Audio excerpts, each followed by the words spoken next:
I don't need to be at the pool. This is as close as I get. This is like Yeah.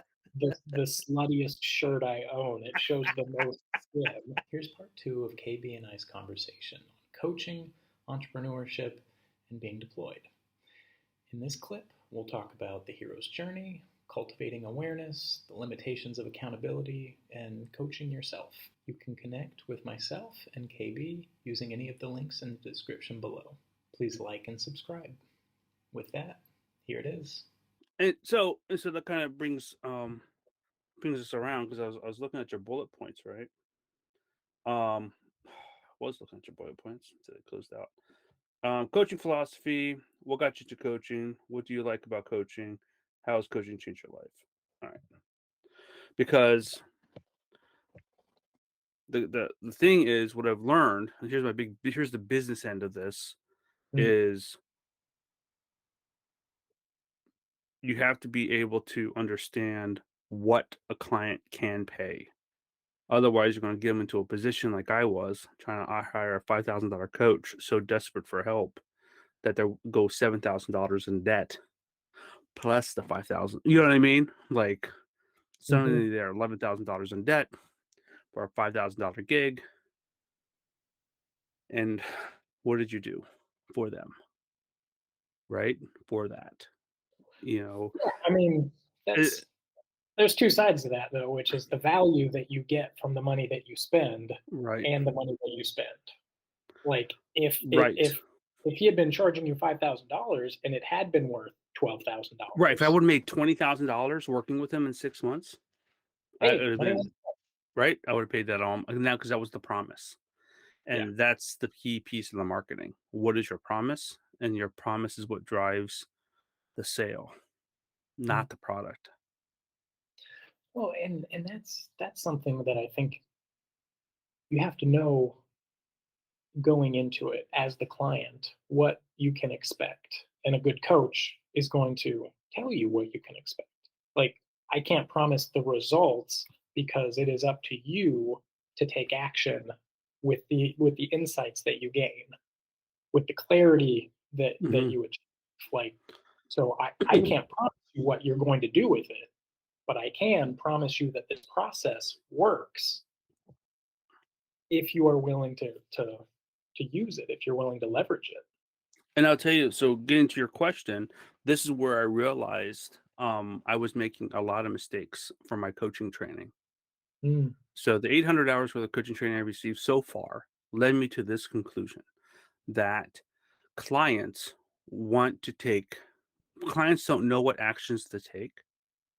And they want to feel empowered about they want to know and then feel empowered to take those actions because the premise is the clients want to change their lives and they're going to do that through actions. And then a coach's job is to be accountable, be an accountability partner to mm, help them with those actions. That's what 800 hours of coaching training got me so far. mhm. And I realized I've lost clients to that philosophy Well, so why is that? because you set your clients up to be able to fail.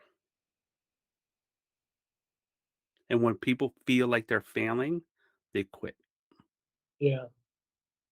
Okay, so that's what you learned through the training that you went through. Mhm. What do you think the better answer, the better approach is? Simon Sinek wrote a recent book called The Infinite Game. He basically says, right, and if you go to game theory, right, there's open loops and closed loops. And a closed loop or a finite game is saying there's a finish line at the end of the day, right? Yeah, Do these you things and there's a finish line, that's the finish line. right? In an infinite game, you're in a constant state of becoming, is the way Mm, I say it. That's my paraphrasing, right? That's the phrases I use now. You're becoming something. You're in the state of becoming. yeah. And so there's never an end state to that. You are always becoming. And because you're always becoming, the question now isn't, are you becoming? The question is, who are you becoming? Mhm. And are you self-guiding that process to become somebody you want to become? Yeah. Because you are becoming, like, that's happening. And so the choice is hire the coach to help you become the person you want to become, or leave it up to chance and become somebody who you may not like at the end of the day. Mm. So how has this impacted how you approach coaching then? Oh, it's huge. So, okay, so if you use the grow model, right? You're familiar with the grow model of coaching? Uh, goal, I remember you went over it with me before. like goal, reality, object, win, or basically the four basic stages of coaching is we'll add a fifth, right? So five stages. One is top of mind, like you start the session off, hey, what's going on? What's on your head right now that we got to clear out? Let's get rid of that. Okay, cool. We talked about that. Now let's talk about the objective of today's coaching session. What do you want to get out of today? Where do you want to be at the end of this? How do we know we got to a win? And Mhm. then um, the the reality phase, which is like, let's talk about all the aspects of this thing this objective. Like, what is it? Where is it? And there's some process. I have a process for that. I call it the shadow. But so we go through those processes. And then we talk about options. Now that we've kind of discussed it, what do you think you could do about it? Well, I Mhm. could do this, I could do this, I could do this. All right, cool. And then out of those options, you decided which one for this week or this month or whatever are you going to commit to that I'm going to hold you accountable to the next time we meet when we talk about top of mind. Right. So Yeah. it ends up being a cycle. That is the coaching template, right? All the coaches I've talked to, all the different trainers out there, they all pretty much use that same template. They call it different things, but essentially it's the it's the same. It's the same Yeah. template, IPEC has its own branding for it as well. right? Set of questions to get you to open up. Yeah. Right. And then at the end of the day, they're supposed to do something. Now, what happens is that they don't do it. And then by the time you get to the next coaching session, they feel shame. And Mm. so they enter the coaching session with shame in their heart and their mind. And that which makes them hesitant to even meet with you.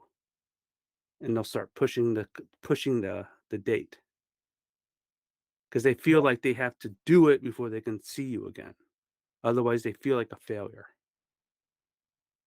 With people who are being coached who already are on a self-esteem spectrum, Mhm. that could be a real problem, like a real problem. And I've lost clients to that methodology. So now what I do is similar process. I'm actually mutating mine around the hero's journey because I think it's a better framework for the human soul, essentially. And and by using the hero's journey, it's a similar process, kind of broken down just a little bit more, and I'm touching a very more specific things as I go through the process. But the end game, right? The out, like what do we get out of today's session, is not an options list. That is not the objective. The objective is the awareness of Mhm. what's been holding them back. And once they have the awareness of it, they can't unsee it. Yeah, this sounds to me like Chad Hall's philosophy in a very short book that he wrote called "Coach the Person, Not the Problem." Mm, Like the problem is tangential. The problem that you identify that you want to solve is secondary to why you can't solve it in the first place. correct. There Absolutely is something agreed. about you that is getting in your way that knowing what to do isn't going to change. Right. People know the right thing all day. Google is super easy. You are your own Google. Do you Yes. know? Do you know how many good ideas I've had in the last 2 weeks that I started doing, and I was like, "Wow, that's a really good idea, and it's really working." Yes. Yes. And so what happened, so I just recently, sometimes I gotta remember myself too, right? Because you get into like a mentorship mode or into Yeah, a consulting like mode because you see the problem. You just want to fix it. Or you just want to, hey, just go do this and it'll be done yeah. type of thing. And they're most likely not ready for that. But what I did recently with both my clients that I'm working with this weekend was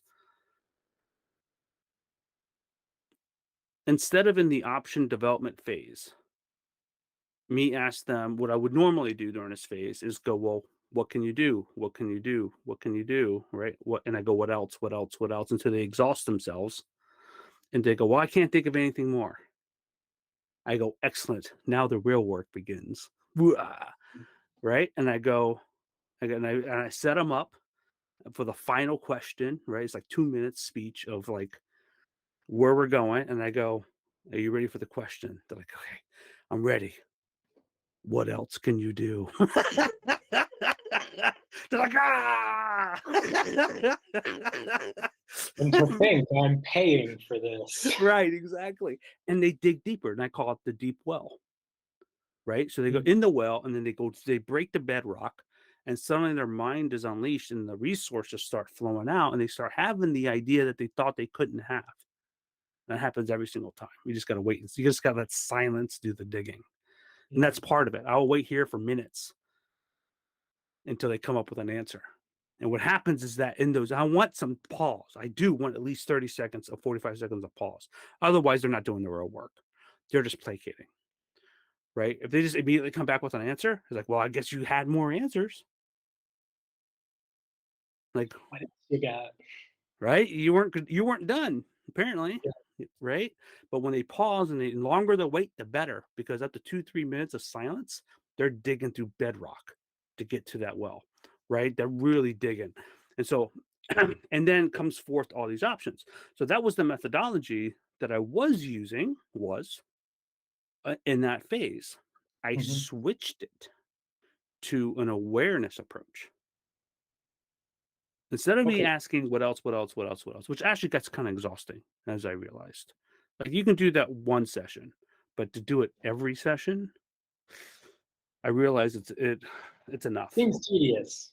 It's tedious. It is tedious.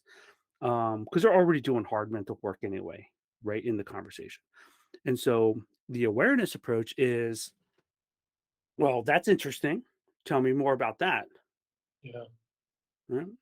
When do you think you've done that before? I'm still in the option phase. Because in my in my methodology, so we'll talk about methodology, right? More specifically, it is, well, tell me the objective. What are you looking for? Well, I'm having trouble working with this one person.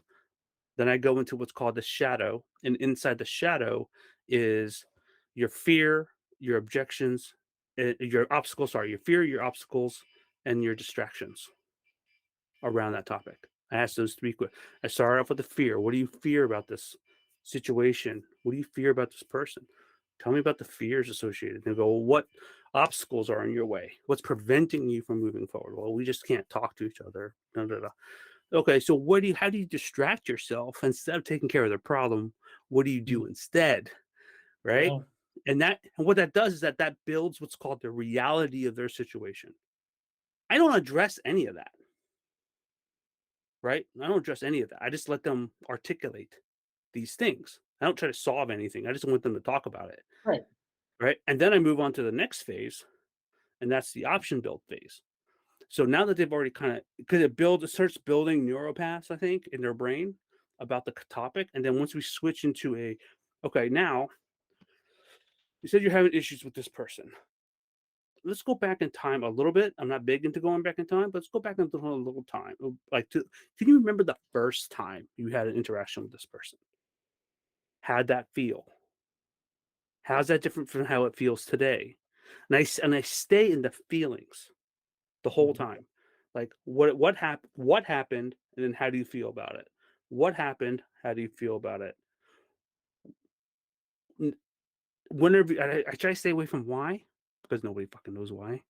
right? But I'll go into like what was the cause of that conversation, or when they reacted to you, what do you think it was they were actually reacting to? And you'd be Yeah. surprised that they actually people know, right? They may not know in that moment, but by the time they're in that phase of the coaching session, they know because they're tapping into the well, right? They're tapping into that inner Google Hmm. anyway, and they do know. They just haven't really. built up the contextual One of those things that you know, but you don't know that you know it yet right. until it becomes conscious. Correct. And Yeah. now instead of asking them options, I'm asking them to relate to the issue. And as they gain awareness, what happened to my client on Saturday, we hit the note and she can't unsee it. And she immediately went down to start writing all the things that she could be doing in her business today, Yeah. right? And I go, I hear you scribbling. Because yes, because I just had all these ideas, right? Because it unlocked, right? It got through her own personal biases of she can't do it to, oh, actually, I've done this like for 20 years. I know what the hell I'm doing. Yeah. Like, why am I not doing this? And she started writing down. And I go, listen very carefully. Do not tell me what's on your list. I go, the point of the coaching session was not for me to know what's on that list. The point of this coaching session is for you to have the awareness so you cannot unsee it, so that you take action. Because now, every day as you're walking down the street, you already going to have this in your head. And you're going to take the actions that you just now developed that you know are the right things to do. And that's actually none of my business. And so it's funny that you say that because last week when we sort of talked about, this a similar topic, you were saying that it was important as a coach to coach yourself on your problems and then use the process that you went through to help your clients as well. And I sort of sat with that for a little bit. I was like, that makes sense. I mean, it's consistent with the idea that you always want to be improving and taking positive action in your life. And so I think I took that idea and um, last week it was the same day of the week, Monday. I was off that day too, and I felt like I just like wanted to read, like just fiction for pleasure. I just wanted to take some time to read, but I couldn't enjoy it. I couldn't enjoy the time that I was spending trying to enjoy myself. And so, yeah, and so it's taken me this last week to sort of slowly work through why that was. And uh, in one of our peer coaching sessions that I had during the week, I realized it was because I have all this energy, all this creative energy that I need to express. Mm, And by distracting myself, like I am taking the option to use my time effectively off the table, and like that agitates me and I didn't understand why. And so now, like, yeah, it's I mean it's a powerful idea that, like, you are what's in your own way, but right. that awareness of why, what is it about you that's getting in your way, like what are you leaving undone, what structure do you need to impose on your life in order to get out of it what you imagine you can. Like I found that helpful. I found that uh, empowering, and honestly, like I felt it this last week. Like every day this week, posted a video. Every day had something to market myself on social media. Hmm. I'm taking the active steps to build this business and to build this off ramp for myself And you for felt more. more empowered the whole time. Like the more you did, Oh, the yeah. more you felt like, oh, this is what I should be doing. Yes. Like I you feel good. You feel fulfilled was the word I was looking for. You feel more Yes. fulfilled doing it than the classical relaxing. It's like you don't understand. sitting by the poolside and staring at the sun is not relaxing to me right now. I have my bathing suit in my closet, and I have not touched it once since I've been here. One of my instructors at pre-deployment training was like, "Stay away from stay away from Mantanistan. Nothing good happens there." That's what he called That's it. accurate. I was like, That's accurate. That's funny. Yeah. And I think subconsciously consciously, I just sort of took that to heart, and I was just like, Yeah. yeah, I don't need to be at the pool. This is as close as I get. This is like the sluttiest shirt I own. It shows the most skin. And I just sort of wear it once in a while when I'm on my day off and I have a little more time, and I'm Right. biking around for more things, and get a little bit more sun and get the tan lines out. Yeah, yeah, yeah. That was the second clip. I hope you enjoyed it. Please like and subscribe, and we'll see you on the next one.